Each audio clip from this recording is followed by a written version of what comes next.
Hey, what's going on, y'all? Today, July the 2nd, Tuesday. We want to look at the free agency so far. A few moves have been made. And as I'm looking at the acquisitions, who picked up who went where, or whatever, I'm going to stay away pretty much from the money. Like, I really, the finances part is like a whole nother thing. I might address that in another video, the finances, what team messed up, what team should have signed for this player for so much, or what team shouldn't have signed a player for so much. The one thing I want to focus on is the fit. That's really all that matters to me. And if you're listening to this channel, really what the information you're gonna get is the fit on teams, what players bring to certain teams, what a team's lacking, what type of player a team may be lacking. So those are the things that I'm looking at. You know what I mean? And when it comes to teams picking up players, I'm watching very closely, especially the rookies. Summer League, I'll be watching very closely to see how the rookies are doing. Pretty much for every team, just to know again who fits where, who will do well where. You see what I'm saying? So that's my main concern, right? So in no particular order, right? I'll just go down the list I have. Uh, I guess we'll deal with it by team, right? So Philly obviously signed up Paul George. We could deal with Philly and what that looks for like for the Sixers and for the Clippers. For Philly, looks good. I mean, in terms of fit, I'm glad that they also, and sorry if you hear any planes going by. I'm not too far from the airport, so. But yeah. So with the Sixers, I'm glad they kept Kelly Oubre. I'm not sure if he'll be in. I would like to see Kelly Oubre at the power forward. Actually, if they could put Paul George at the small forward, Kelly Oubre at power forward, I know that'll be a battle probably with Paul Reed. I know he's probably going to be taking that power forward role, but I would like to see the starting lineup: Tyrese Maxey. Uh, Whether he's the one or the two, I'm not sure. But I'd like to see Tyrese Maxey, Paul George, Kelly Oubre, and obviously Embiid. Who else would be in that lineup?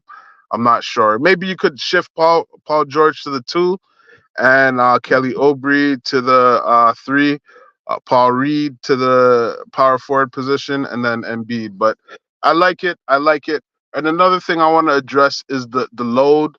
It's less of a load for Paul George. Maxi obviously does a lot of the dirty work, a lot of the ball handling, controlling the pace and whatnot. Paul George play more of a supporting role. I think Maxi could learn a lot from Paul George as well. So I like that move. I like Paul George of Philly. I didn't like Paul George for some time because he was on the Clippers, and I already spoke about Kawhi Leonard. I did a video talking about that, and now the Clippers are pretty much, in my opinion, on that downward trajectory. In my opinion, and it's sad for Kawhi, but hey, I spoke about that. So if you want to go check that video, if Kawhi made the dumbest decision leaving Toronto, you could check that out. So yeah, they got Paul George. Not sure what's going on with Kyle Lowry yet. I think that would be good for them to pick him up. I think Larry has at least a good year or two left in him.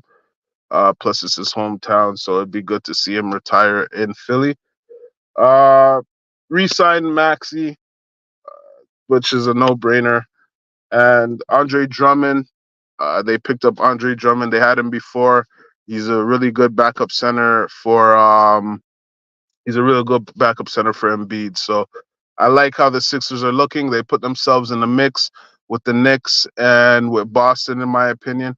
They might be at the lower part, like they might be third in terms of those three teams, but they put themselves up there. Oh yeah, and I forgot Milwaukee too. Milwaukee. So yeah, they're up in the mix. Uh, let's go to Chicago, because talking about them letting go Drummond, we might as well talk about Chicago picking up Jalen Smith. I was big on Jalen Smith coming into the NBA. Not sure really what happened with him in Indiana. I'm going to have to watch closer to see what's going on with Jalen Smith, but hopefully he's going to get a second chance in Chicago. Probably won't be starting because he'll be playing behind Vucevic, but that's okay. He should be the backup center in Chicago. So hopefully Jalen Smith gets another chance in Chicago. Now the Magic's picked up KCP, and let's talk about the Magic's while we talk about Denver. Denver has been losing players since they lost the championship. Let's say this: before they won the championship, I had them winning the championship because the team was perfect. They had everybody rolling. After the championship, they lost Green, Jeff Green, and then they lost the guy that's here in Toronto now, Doodoo Brown, Bruce Brown. Okay, and now they're losing KCP. So not sure what Denver's up to. I'm not sure what they're gonna do, but and I'm not even sure what this does for the Magics. I mean, of course you're gonna get a lot from KCP, good defender, good 3-point shooter, but is he gonna lift the Magics up that much? Not sure. I'm a good guy when it comes. I'm good when it comes to fit. I'm good at reading moves and knowing which guy will fit on which team. I'm not like I just don't know how much KCP makes the Magic's better. But we'll see. I'll be watching that closely to see how that works. All right. So San Antonio, Chris Paul, that's pretty big. You know that San Antonio picked up Stephen Castle. I think what Chris Paul is going to be is a mentor to Stephen Castle. At first, I thought like he's taking food off of Stephen Castle's plate in a sense, but we know that Chris Paul only has maybe a year or two left in him. I think he'll end his career as a mentor and to help not only to mentor Stephen Castle, but to let it be known how you need to utilize and Wembenyama. I think that's gonna help, right? The pick and roll play. Stephen Castle will learn how to play with Wembenyama uh, while Chris Paul is playing there.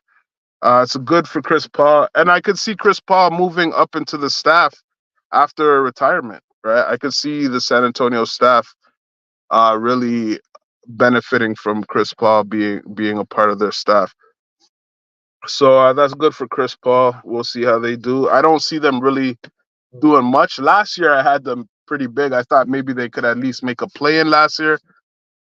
I don't know. Be tough. We'll see if they could do that. If they could make a play in again. Plus, we'll see the other moves. Plus, Plus, I'm wondering how much better the Chris Paul acquisition.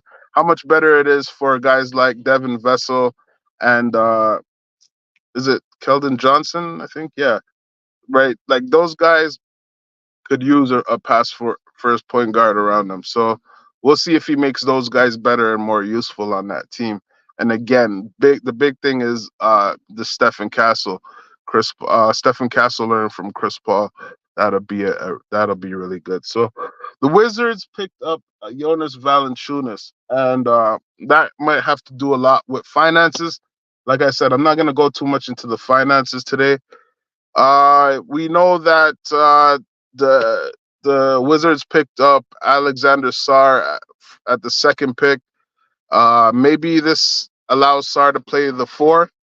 Valanciunas could play the 5. I think it's a lot less load for Sarr. It allows him to learn more. You know what I mean? Maybe Sarr will never really be a true center in the league, and that's okay. If he's gonna play really good at the 4, then that's good. But that's the only benefit I could see. Maybe being competitive and winning championships isn't Jonas Valanciunas' number one concern right now. It's probably just making sure he gets a bag and secures himself and his family. So, because we know the Wizards ain't really winning anything for a while. So that's cool. That's cool. As long as Valanciunas is happy, I'm happy. So the Charlotte Hornets, I like this one. I like this one, kinda. I'm really watching Josh Green. I need to see is he going to take that leap? Will he get significant minutes on this team? Will he start? Maybe if he starts at 2, it would probably be LaMelo Ball, Josh Green at 2, or maybe even Brandon Miller at 2. I think I see Miles probably going at some point. But yeah, so I hope Josh Green could move up into the starting lineup and really get some significant minutes, and I hope he has something to offer this Hornets team. Okay, so moving on, Dallas, of course, that's a big one right there. Let's go with the small ones. They got Quentin Grimes, who can't don't really have much on him. He's a decent player. I don't know how much he changes the Dallas Mavericks look. Najee Marshall, uh, hopefully he could, because they did lose Derek Jones. I know Najee Marshall's a decent defender, so maybe he could help Dallas in terms of that. But they did lose some defense, losing Derek Jones Jr. And obviously, the big pickup is Klay Thompson. Before the move was made, when I heard about that move possibly being made, it was the best thing I could think of in terms of fit for Klay Thompson. Now we'll talk about the load. It's going to be less load on him. You're going to have Kyrie Irving and Luka setting them up a lot. They'll be handling the ball most of the time. All Klay Thompson really has to do is try to get open, get some open shots. That's good for him. That's a good way to end his career. Now, I know there's some bad blood with the Warriors in terms of, you know what, this is a bad relationship. Everybody was knowing that, at some point, it's probably going to end with some bad blood, right? I think it was the best for both. I think the Warriors needed to need a clean slate. They're going to start fresh and try to do the best they can with the little bit of time they have with Stephen Curry. For Klay Thompson, it's a really good fit on Dallas. They made the finals, so they could only be better with Klay Thompson. So I think it's a good move for both. I don't think Klay should have bad blood towards the Golden State Warriors. And if he does, hopefully that wears off, because we all know at some point that was going to happen, right? Shout out to Klay Thompson, and I think the Dallas Mavericks made a good move. That's the best fit for him, in my opinion. Now, going on to the Clippers. Clippers are on their downward trajectory, like I said. They did pick up Derek Jones Jr., Harden's staying. They also got Kevin Porter Jr. He's actually coming back to the NBA. Kevin Porter's like a combo guard. Uh, it'd be interesting to see. It's just interesting to see what the Clippers are going to be doing, period. So, Derek Jones Jr., that's a good pickup. Wondering if he'll slide into the starting lineup. Uh, it's possible. It's possible. Now with the way their roster looks, I mean, there's a small forward spot open for him, especially if Kawhi is going to play the two. So maybe Derek Jones Jr. does get a start. That'd be cool. We already went with Chicago. Jalen Smith. Detroit gets back Tobias Harris. I think that's good for Tobias. Tobias needs to, like, I need to see Tobias be something. Like, Tobias, in my opinion, since he's been on the Sixers, like, he's good and all, but I mean, I think he just has so much more to offer, and hopefully he could offer that to the Pistons. Uh, if the Pistons are going to be competitive this year, tough to say. I thought they would have been more competitive than they were last year. Um, I thought last year they would have been more competitive than they were. So it's tough to say how well or how good they want to be this year. I'm not sure. Like, if they did tank this year, they'd be looking at getting a player like Cooper Flag.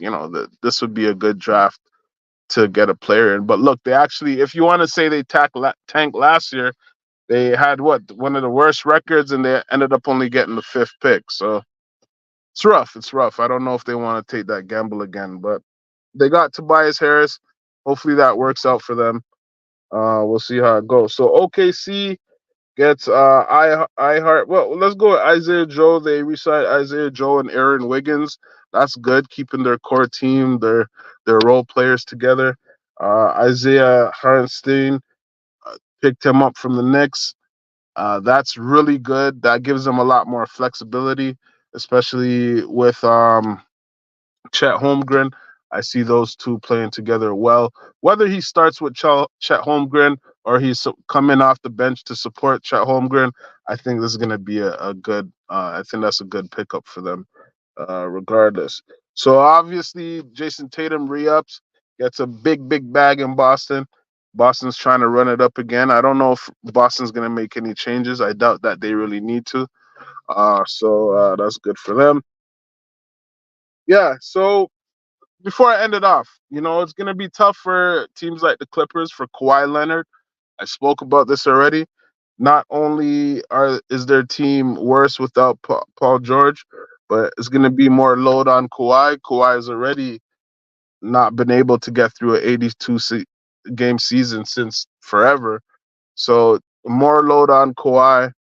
Um, and Kawhi is probably already injured right now. So to say he's going to get more of a load, that's tough. That's tough. LA is talking about taking pay cuts so they can make room for another player. Not sure how that's going to work. We'll see. Um, oh yeah, and talks about DeMar DeRozan going to LA. Honestly, I'm 50-50. I wish I could gamble and say which one if I think they'll pick him up. Uh I'd say 60-40. I'd lean more to the side of the Lakers picking up DeMar DeRozan. I think that's highly possible. Yeah. So hopefully, and I'm hearing about Lauri Markkanen. I'm hearing about Golden State picking up Lauri Markkanen. That could make a big change. Right now, the Golden State Warriors look depleted.